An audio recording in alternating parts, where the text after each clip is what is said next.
Assalamualaikum warahmatullahi wabarakatuh. Waalaikumsalam warahmatullahi wabarakatuh. Mustafa Muhammad sallallahu alaihi wasallam hadrati wa tanashhadu salihin tilakatul muqarrabin. Wasallam ila musannif hadzal kitab mu'allif hadzal kitab Sayyid Muhammad bin Abi Maliki Al-Hasan Al-Makki. Wa sallallahu abana umatina ajatina wa sallallahu masyayina. Husan ila mahatina al-asqiya Malang wa sahdihi wa talamidhi ma. Lillahi ta'ala lahumul fatihah. Nasya'ajin sunnah rahmanirrahim kamiddin. Iyyaka na'budu wa iyyaka nasta'in shiratal mustaqim. Bismillahirrahmanirrahim. Kita lanjutkan halaman 11. Manhajul Islam Asri'i Anzimatil Usrati. Manhajul Islam, metode Islam fi tasri'i anzimatil usrati yang dalam aturan membina keluarga. Ini pada bab ini kita masih bicara umum. Jadi pedoman umum dari Islam, pedoman Islam tentang aturan umum dalam membangun rumah tangga kayak apa. Saat taqal fil Qur'anil Azim yang dalam Quran iku mufassalatan, hukum aturan keluarga mufassalat rinci tarotan yang dalam suatu ketika, wa mujmalatan global ukhra yang dalam saat yang lain. Seperti yang disinggung kemarin, Al-Quran menyinggung persoalan keluarga itu terkadang dengan ayat yang mujmal, ada ayat yang tafsil, ada yang rinci, ada yang global. Fi ayatin yang dalam beberapa ayat, wa suwarin lan surat macam-macam, bihasbi tatawuril ahwali, sesuai dengan keadaannya. Yang terkait dengan keluarga, misalnya soal warisan, soal cerai, soal hulu, apalagi ada lagi yang di juz 28 itu apa? Zihar. Ada yang rinci, ada yang mujmal. Wa yara lan melihat sapa al-bahisu, peneliti, sama dengan kalau Anda menulis skripsi. Kan nggak boleh toh menulis skripsi itu menurut saya, enggak. Menurut ini juga begitu. Al-bahis, kami sebagai pembahas, peneliti. Peneliti ini siapa? Yaitu Sayyid Muhammad Ali Al-Maliki, penulis buku. Menurut rasa anna umural usrati, saat temennya persoalan keluarga alladzi min sya'niha, dari kondisine usroh iku ayat tayyaghayara, bisa berubah, wa tabaddala lan berganti, bihaswil muqtadiyati kelan sesuai dengan tingkat kebutuhan. Persoalan kondisi keluarga itu bisa berbeda. Artinya konteksnya mbah kita, konteksnya orang tua kita, konteksnya kita itu bisa tidak sama. Jadi gaya keluarga mbah kita itu kan beda dengan kita. Cara bangun rumah, misalnya analogi yang lain, rumah gaya mbah kita dengan rumah kita itu kan beda. Lah mbah kita biyen masih ingat rumah itu gede. Apa biasanya? Lah orang Jawa itu apa? Limas, joglo. Lah saiki kan rumah gak gede-gedean. Rumah itu minimalis. Lah biyen sing diarani wong sugih itu lah sawahe ombo, kebune akeh. Lah saiki kan kaya itu enggak kebu dan sawah, tapi bunga bank. Kan beda konteksnya. Keluarga juga begitu. Keluarga itu bisa berbeda-beda. Dari sisi kondisinya, Quran tidak begitu mengatur. Karena konteks keluarga itu bisa beda. Qad auradaha, menyampaikan hak ing usrah sapa syari'u, pada konteks kondisi keluarga iku mujmalatan, umum banget. Fi usuli ammatin, yang dalam dasar-dasar yang umum. Wa qawaidi kuliyatin, dan kaidah-kaidah umum. Kenapa dalam konteks kondisi keluarga Quran tidak memberikan rinci? Litu khoda, agar bisa diambil minha saking usroh apa kamuha hukum usroh bihasbi tajaddudi waqa'i sesuai dengan perubahan kondisi kenyataan mulahidun tangfidu almana bitarotan sesuai dengan perubahan konteks tarotan suatu ketika wa tahqiqil maslahati lan menurut kemaslahatan tarotan ukhra pada konteks yang lain ala du'il kitabi wa sunnati sesuai dengan petunjuk Al-Quran dan Sunnah. Pada kondisi keluarga itu kayak apa, Quran tidak memberikan rincian. Yang diberikan nanti adalah aturan umum. Kenapa aturan umum saja?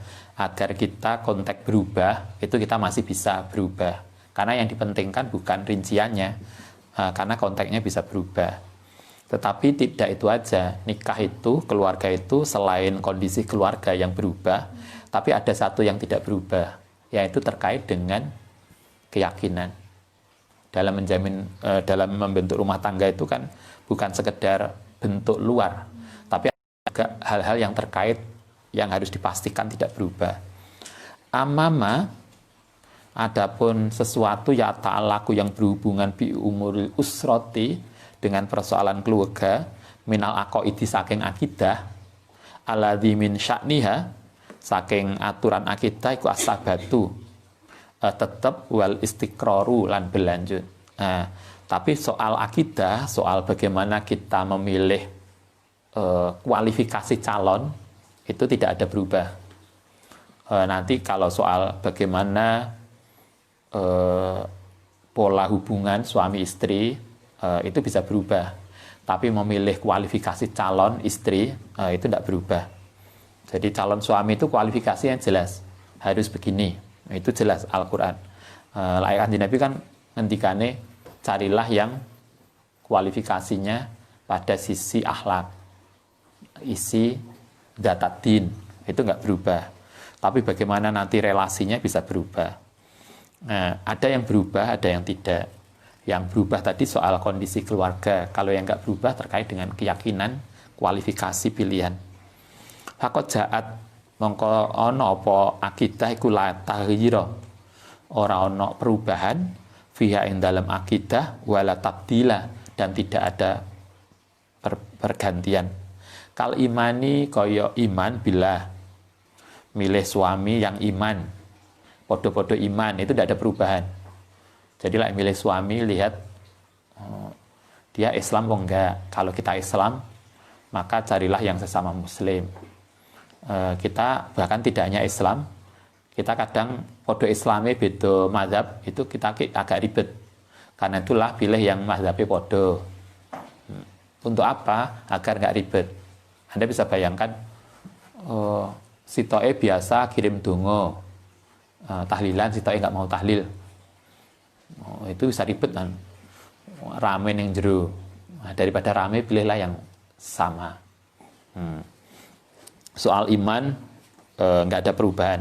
Watas dagi birosuli tentang kebenaran membenarkan para kanjeng Nabi, para utusan, wal imani bil ghaibi wa nahwi dzalika minal aqaidi dari soal-soal keyakinan mimma saking barang ja'an kopi kutubi was sunnati.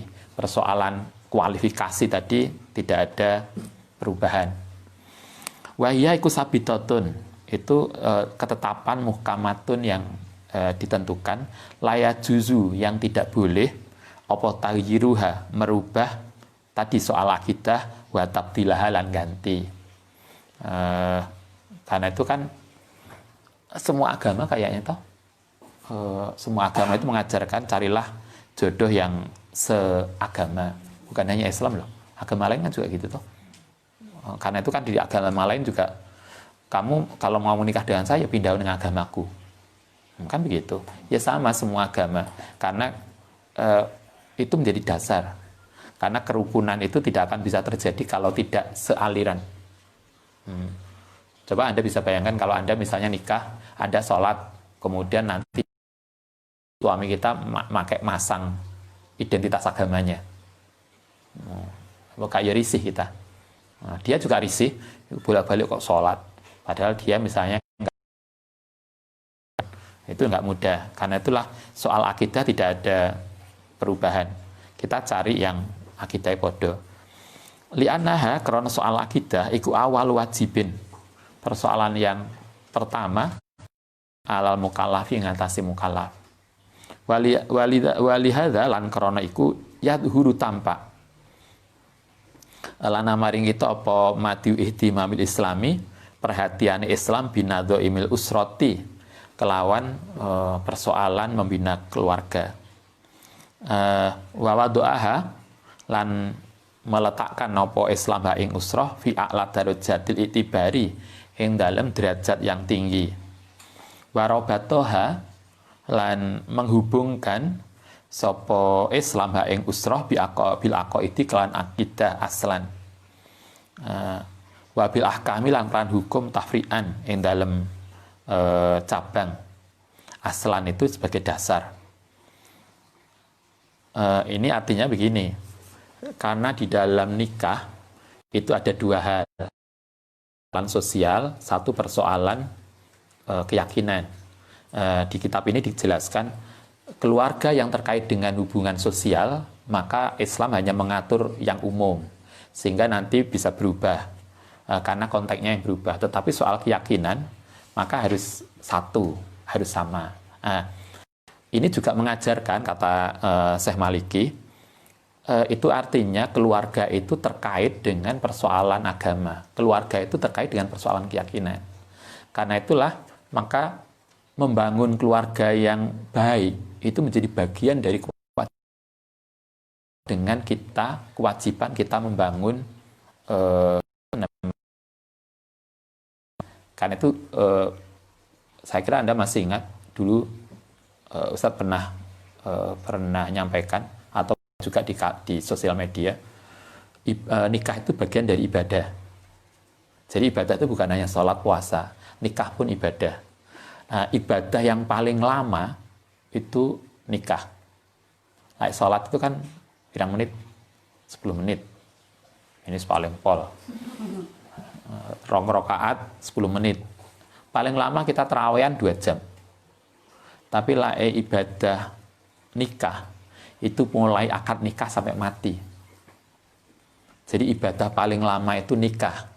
Karena nikah ini ibadah, maka marilah kita berusaha menjaga nikah kita tidak batal.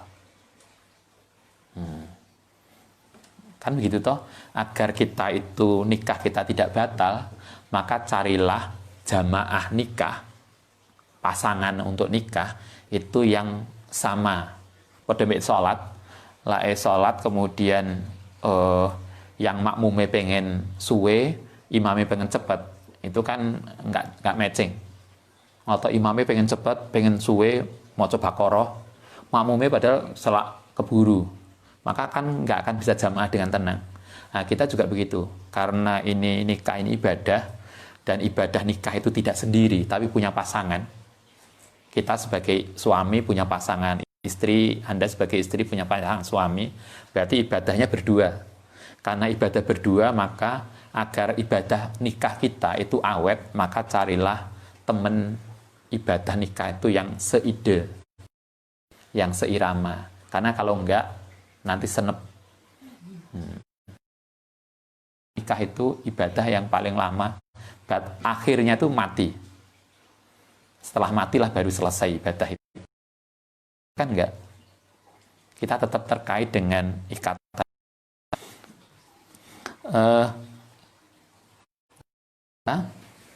Lan tidak ada keraguan anal usrota satemene keluarga al muslimata yaiku nawadul mustamai, yaitu intine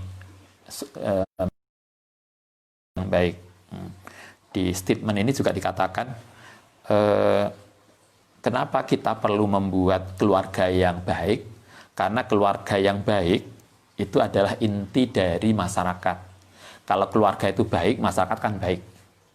Kita karena dalam jargon kita itu memulai segala sesuatu dari ibda binafsik, dari pribadi kita masing-masing. Dari keluarga kecil, kalau ini sukses, semua keluarga sukses, maka masyarakat akan baik. Kalau masyarakat lingkungan ini baik, negara akan baik. Kan begitu. Rusake negara itu kan karena masyarakatnya nggak baik. Rusake masyarakat karena keluarga nggak baik. Sehingga keluarga itu menjadi inti mustama, inti dari masyarakat. Fatajibu, karena itu wajib opal iyanatu membuat aturan biha kelan usroh bil muhafadzati kelan menjaga ala akdi zawajiha yang ngatasi komitmen pasangannya al islami, kang Islam akdan sahihan dengan niat yang baik. Karena itu kemudian diajarkan, karena keluarga itu menjadi penting, maka agar keluarga kita itu selamat, membahagiakan, maka harus dimulai dengan niat yang baik. Sehingga pertanyaannya kan, Mbak, lai sama nikah niatnya apa toh? Coba kalau kita nikah niatnya apa? Ya paling enggak kalau saya kuliah ada yang nganterin. Berarti suaminya jadi tukang ojek. Kalau Anda niat nikah itu yang penting. Sebetulnya kita nikah mau apa? Ya biar nggak dilihat kok sawangannya kelundang-kelundung sendiri. Apa itu? Pada kita mondok itu niatnya apa toh? Kalau Anda kuliah niatnya apa? Mencari ilmu. Kan memang harus gitu. Gak kok, apa Mbak kuliah? Di rumah nganggur Ustaz. Atau ada niat barangkali Ustaz, nanti di kampus barangkali ketemu lah. Niatnya bisa macam-macam toh. Orang kuliah, orang mondok niatnya bisa macam-macam. Orang nikah pun niatnya macam-macam. Karena itu di sini diajarkan ala akdin zaujiyah al islami akdan sahihan. Niat itu menjadi pondasi yang utama. Sehingga ketika nikah itu niatnya apa? Tanyalah suami kita, Mas sampean niku menikahi saya niatnya apa? Tadi ada apa tadi di FB ada yang ngedit status. Oh dulu saya nggak tahu, tapi dia hanya mengatakan nggak jamin kalau seorang suami, seorang laki-laki ketika naksir perempuan sampai direwangi nggak karuan dengan air mata, darah, direwangi poso Senin Kemis agar bisa diterima cintanya oleh perempuan tadi. Gak mesti orang laki-laki yang begini ini kemudian setia. Setelah nikah belum tentu setia. Paling enggak, kata dia, di dalam pikiran. Karena setelah jadi suami, dia mikir wayo. Mikir nikah lagi. Nah ini niatnya apa? Kalau di sini dikatakan harus jelas akdan sohihan. Karena itulah kalau di Ghazali dulu kan ada toh niat itu sebagai ibadah, niat nikah itu. Kita pernah ngaji ada nikah dulu. Anda sudah datang? Nah, yuk nantilah kapan-kapan bisa dikaji lagi. Bisa lagi ngaji ini di Fatimiyah, belum selesai. Karena bolak-balik berai, akhirnya gak mari-mari gak katam-katam. Dulu sudah katam, kemudian minta diulang. Karena ada beberapa santri, bukan beberapa, banyak santri yang gak ikut. Nah, ini minta diulang. Nah, kita sudah lama, udah lewat lah, kita ganti sekarang yang ini.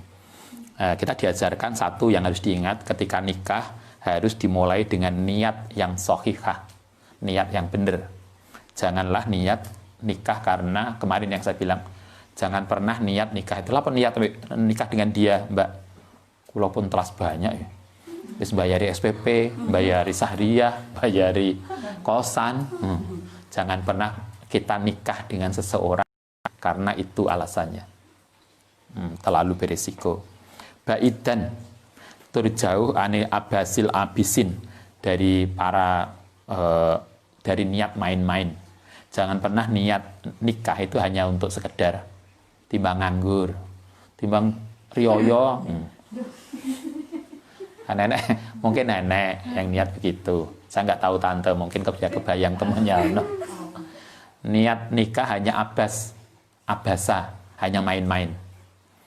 Timbang rioyo gak no koncone silaturahmi. Ya alhamdulillah lah niat nikah dengan itu karena ada sing ngeterne. Jangan pernah niat nikah karena begitu. Litahqiqil ahdafi, untuk mencapai tujuan asamiyati yang tinggi. Karena nikah itu punya tujuan. Apa tujuannya? Minar rahmati, dari mendapatkan rahmat. Wal atfi, lan kasih sayang. Wasikni, lan kebahagiaan. Masih ingat tuh ayatnya? Khalaqalakum min anfusikum azwajan litaskunu. Ayatnya tadi azwaj. Azwaj itu bukan istri loh ya. Jalalakum anfusikum azwajan. Azwaj itu pasangan. Jadi nggak mesti istri. Jadi Allah itu salah satu tujuan Allah menciptakan pasangan hidup. Kalau laki-laki pasangannya perempuan. Kalau perempuan pasangannya laki-laki. Kenapa kemudian dibuat pasangan yang kemudian nikah? Litaskunu, agar engkau bahagia. Jadi tujuan nikah itu artinya dari prosesi itu. Signi, kebahagiaan, atif, kasih sayang, rahmah. Maknanya apa biasanya kita? Samawa ya? Samawa itu apa? Kan Anda lebih paham. Ustaz tuh bingung, samawa itu apa tuh? Kan kita kuper, gak ngerti bahasa ringkesannya. Alladzi huwa ayatun, ikut tanda min ayatillahi ta'ala, adalati yang menunjukkan ala kamali kudratihi. Kama qala wa min ayatihi an khalaqalakum min anfusikum azwajan litaskunu. Jadi salah satu yang diinginkan dari nikah adalah litaskunu, agar kita menjadi bahagia. Karena itu cik galau nikah hilang galau nih. Sumpah gaya skripsi nikah lancar. Gaya nikah kok tambah skripsi gak lancar, berarti ada yang salah itu. Mesti. Iki mari nikah tambah ruwet. Studinya gak mari. Yang sukses itu kan kemarin ada seorang mahasiswi minta tanda tangan skripsinya mari ujian. Ustaz salah satu pengujinya. Kemudian diantar suaminya. Dia bilang, Ustaz, saya baru bisa datang karena anaknya masih kecil. Begitu datang saya bilang, selamat ya, wis nikah, wis punya anak satu, buatan satu, Ustaz, 2. Lu yang satunya mana? Ya, ini masih di sini. Jadi anaknya umur 2 bulan hamil lagi. Telung pokoknya ngono wilah, apa istilah kita? Kesundulan, saking semangatnya. Litas kuno, tapi kan mari. Artinya kan dia nikah, anak, kuliah mari. Jangan sampai kemudian nikah, kuliah gak mari. Karena mestinya dengan nikah itu, skripsi yang asalnya dibuat sendiri, enek sing bantu. Mestinya kan gitu, jangan kemudian gak mari Ustaz, kenapa? Karena sibuk dengan suaminya. Oh, berarti keliru kali. Nah, mestinya suaminya kan harus mensupport. Terus sampean karena hamil gak usah ngerjakno, aku sing ngerjakno. Ya, paling gak golek suami yang begitulah. Mas, mulai sampean menikahi saya, syaratnya gawe no skripsi. Banyak toh. Azwatan litaskunu wa hadza wa tasriatul usrati lan aturan keluarga tastaqimat mabadiuha kang utai permulaannya usrah wa kafatun nudzumiha lan keseluruhan pembinaan usrah iku minasyariatil islamiyati, termasuk dari syariat Islam. Artinya nikah itu terkait dengan agama. Jadi karena itu dikatakan nikah itu ibadah, karena dia tidak lepas dari aturan agama. Walidzalika lam tahdi, jangan tunduk fil ahdil awali ayat tahyiri ajnabi. Karena itu ayat tahyir nabi tegese dari perubahan di luar Islam. Karena itu kalau nikah jangan sampai aturan yang main di dalam keluarga kita itu justru bukan aturan Islam. Marilah kita membangun keluarga dengan aturan Islam. Jangan kemudian kita menerima aturan, kebiasaan, tradisi yang tidak Islami. Wa nufudi hukmiyin, lan berlakunya hukum. Lama kanat nalikane apa al-usratu keluarga iku muhassanatan, terjaga bil aqaidil imaniyati dengan kaidah-kaidah keimanan, lidzi kulli muslimin untuk setiap orang Islam. Waqad dhuhara lan telah jelas al-ana annahu iku min la hasanata, tidak ada keterjagaan lil usrati maring keluarga illa idza tasalahat, kecuali dengan baik bisilahil ilmi, dengan penjagaan ilmu adini lan agama, wal aqaidi lan keyakinan al imaniyah kang bangsa iman asyariyati kang syariat. Karena itulah agar keluarga itu terjaga, maka masing-masing harus tahu hak dan kewajiban sesuai dengan hukum agama kayak apa. Kewajibannya suami apa toh? Haknya istri apa toh? Nah, kalau semua tahu tentang posisi seperti apa yang diatur oleh agama, maka orang akan mudah jalan karena semua paham. Oh begini. Nanti yang kemudian di belakang akan dijelaskan ternyata kewajiban suami itu jauh lebih daripada kewajiban istri. Ada kecenderungan sering disampaikan itu kewajiban istri. Nah, kewajiban suami padahal lebih banyak. Kalau kita ngaji adabun nikah di Ghazali itu, kewajiban istri itu hanya 3. Kewajiban suami itu 14. Nah, tapi 14 itu gak pernah disampaikan. Nah, yang disampaikan kewajiban istri itu. Tuh berkubrek, oh istri harus begini, harus begini. Loh, kewajiban suamiku lebih banyak, lebih dari 10. Anda bisa baca dalam adabun nikah. Ghazali itu ada 13 kalau nggak 12, seingat saya. Kewajiban istri cuma 3. Oh, 3 diubrek-ubrek, sing 14 nggak pernah disampaikan. Kenapa begitu? Karena yang ceramah laki-laki. Kan gitu. Oh, sing ceramah ya. Sing ceramah ini ustadz laki-laki. Oh, carilah keuntungan. Karena itulah kenapa kemudian perlu pemberdayaan perempuan agar tahu hak dan kewajiban perempuan. Kode inilah, kode kalau Anda jadi guru, kalau kita ngaji ta'lim ta'lim, ada kewajiban guru, ada kewajiban murid. Kalau kita adabul alim wal muta'alim Bahasim, yang ngaji hari apa itu? Sabtu. Adabul alim wal muta'alim ngaji Sabtu pagi. Masa lali ngaji nih. Nah, di adabul alim itu kan enek kewajiban santri, kewajiban mahasiswa, ada kewajiban dosen. Tapi yang sering diubrek-ubrek kan kewajiban mahasiswa. Mahasiswa harus begini, mahasiswa harus begini, mahasiswa. Tapi tugas dosen kan nggak jarang disampaikan. Kenapa? Karena yang menyampaikan dosen. Ya kan? Yang penting ya diubrek-ubrek mahasiswanya. Nah, ini juga begitu. Karena itulah masing-masing harus tahu. Karena itu di sini dikatakan idza tasalahat bisilati ilmi. Jadi masing-masing harus punya bekal pengetahuan. Istri punya pengetahuan, suami punya pengetahuan. Jangan sampai kemudian tidak begitu, karena akan timpang. Walidzalika tabqa, karena kalau begitu tabqa moko tetap opo usroh iku sabitatan mahfudatan, akan terjaga min tiaril ilhadi, saking perilaku yang melampaui batas. Kalau masing-masing tahu tanggung jawab, tahu kewajiban, maka tidak akan ada perilaku yang melewati batas. Wa tazifiyatil ladina, lan ketertipuan dari orang-orang yas'auna fil ardi, yang pada melaku fil ardi yang dalam bumi al-fasadi, al-fasada yang kerusakan, sehingga kita kemudian tidak jatuh kepada penipuan dari orang-orang yang mengatasnamakan agama tapi sebetulnya nggak kerusakan. Akeh toh atas nama agama.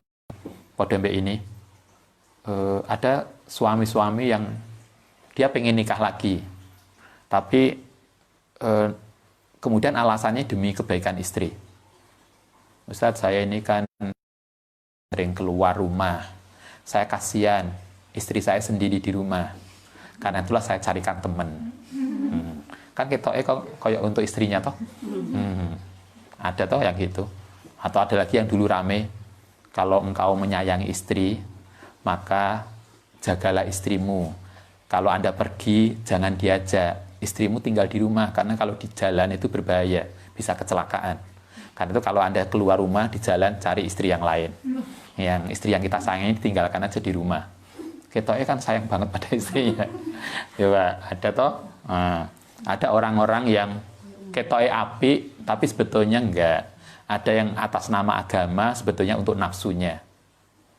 Karena itulah di sini dikatakan suami istri harus ngerti tentang perilaku itu. Aturan agamanya kayak apa, sehingga tidak tertipu oleh orang-orang yang mengatasnamakan agama.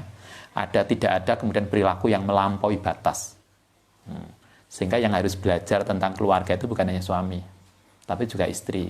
Tidak hanya istri, tapi juga suami. Artinya pasangan ini akan serasi dan baik kalau masing-masing paham tentang hak dan kewajiban masing-masing.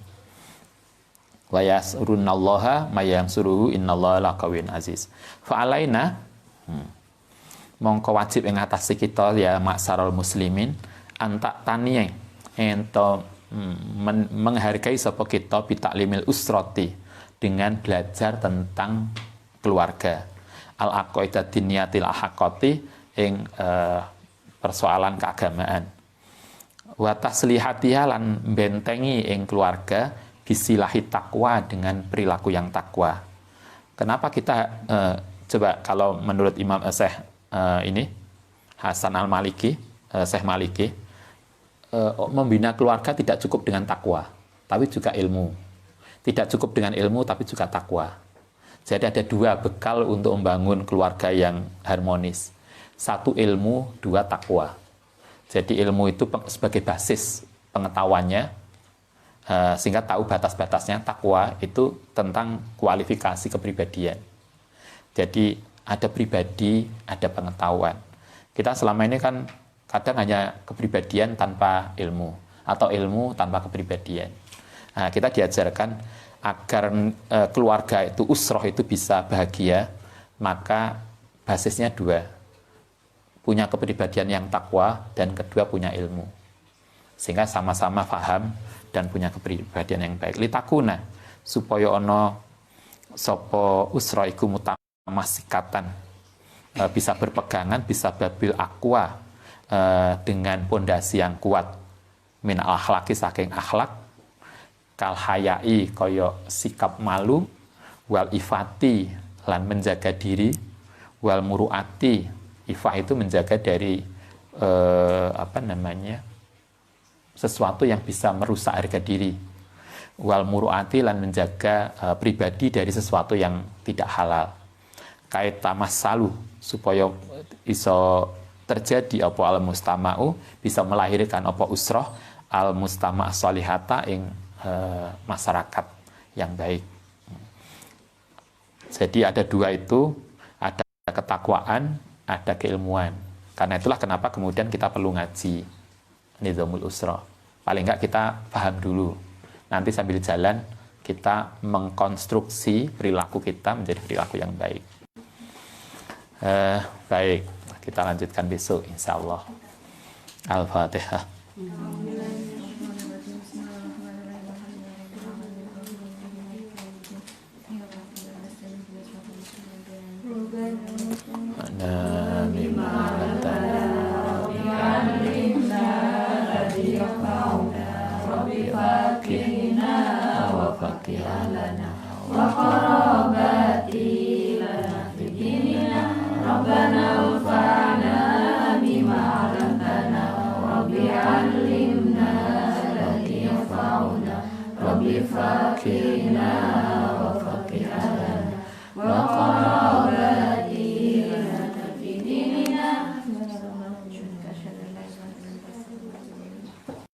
Assalamualaikum warahmatullahi wabarakatuh.